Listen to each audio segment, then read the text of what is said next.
Welcome back to the Mental Health Minute. I'm Dr. Emily Mayfield, a licensed psychologist. Thank you for watching this video and being a part of the Mindset Therapy family. For today's video, I'm going to go over why your mind might race at night and 5 ways to turn off your mind to get some sleep.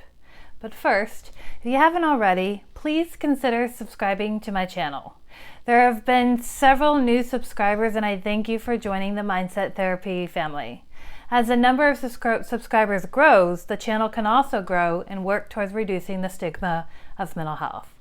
By subscribing to this channel, you'll receive information on all things mental health while connecting with others.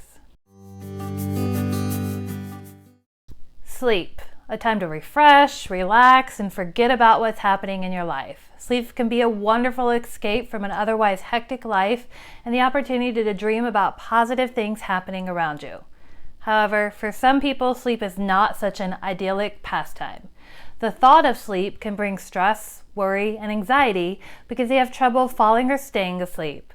Sleep becomes something dreaded due to the battle they have in their head each night about whether they'll get sleep, how much, and if they'll feel rested in the morning. Quality sleep is an important component of good mental and physical health, and when there's an absence of quality sleep, many areas of your life might seem to be difficult to manage.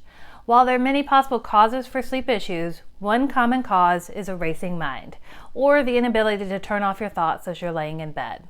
When you can't quiet your mind, your body follows and stays awake during the very time you want to be able to fall asleep.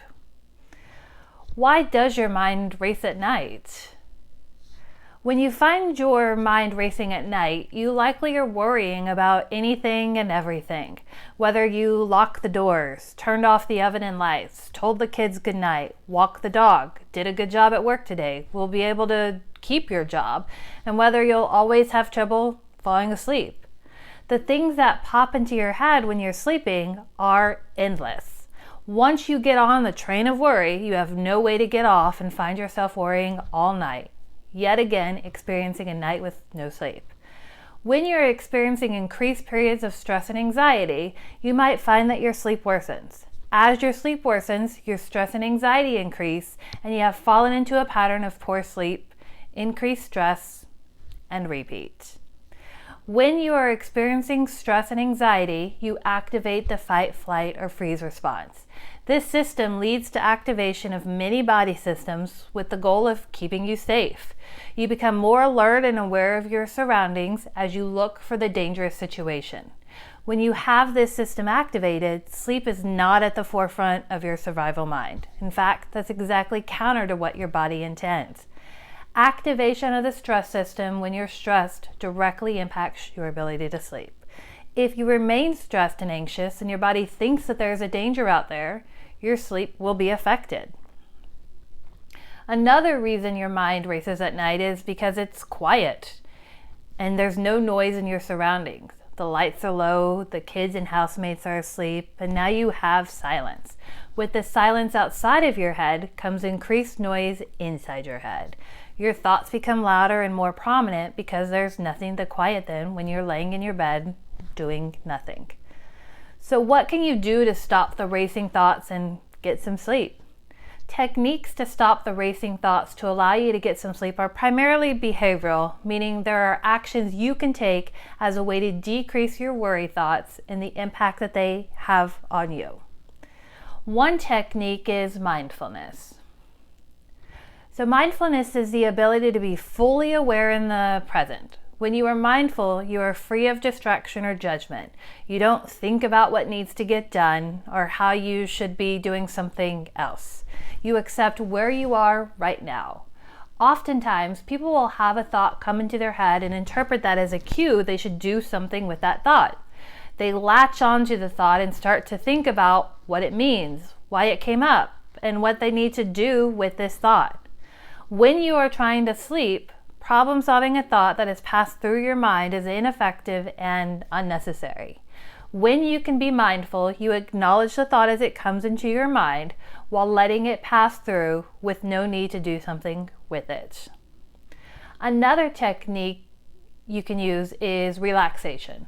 There are various relaxation techniques that include deep breathing, progressive muscle relaxation, meditation, and music or art therapy. When you can implement the relaxation, you reverse the anxiety response in your body. The more you can practice relaxation, the more effective you'll become at turning off your fight, flight, or freeze system. It's important to work on having a bedtime routine also. When you have a bedtime routine, you let your body know it's preparing for bed and to switch gears. If you quickly go from work to bed or even just life to bed, then your mind doesn't have a chance to transition. Try to have a bedtime routine every night that allows you to get ready for bed with activities you can consistently do to wind down. It might also be helpful to place a notebook by your bed to write down your worry thoughts.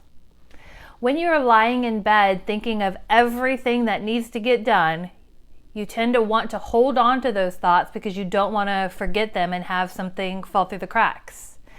Get a notebook and pen that you can place on your nightstand. At night, when you have the worry thoughts come up, jot down what you're thinking needs to get done and work on letting that thought go for the rest of the night. Lastly, don't watch the clock. When you get limited sleep and feel tired during the day, you're more likely to become over-focused on the clock and how many hours of possible sleep you have left as the night goes on. Watching the clock and thinking about how little sleep you will get only works to increase your worry and anxiety and keep your fight, flight, or freeze system active, which keeps you awake. If you tend to look at a clock when you're trying to sleep or awaken in the night, put your clock out of eyesight and out of reach. Place it in a location where you can still hear the alarm, but not easily be seen by you if you do wake up.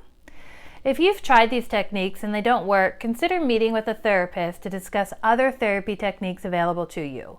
Poor sleep can become a bad habit, and the sooner you work to break the habit of poor sleep, the easier it will be to make the changes. You can also discuss with your primary care doctor medications you can use to help initiate and maintain sleep. However, medications for sleep should only be used temporarily. If your sleep problems are new and short-term, medications might be a good addition to get you back onto schedule.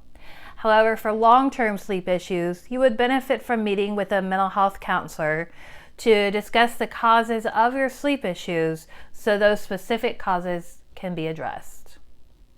Comment below on what has helped you turn off your racing mind when you're trying to get some sleep.